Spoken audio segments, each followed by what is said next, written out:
Hi guys, and welcome to App Guru. In this video, I will show you how to make a public profile on Snapchat.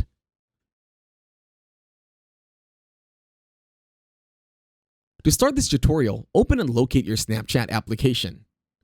Once you are here, tap on your profile photo, and then scroll down. In here, you will see your very own profile and your timeline. Now you will go to Profile Settings. Now delete Public Profile this time. Now let's redo it step by step. Step 1. Create Public Profile. Just click on Continue. Then Get Started.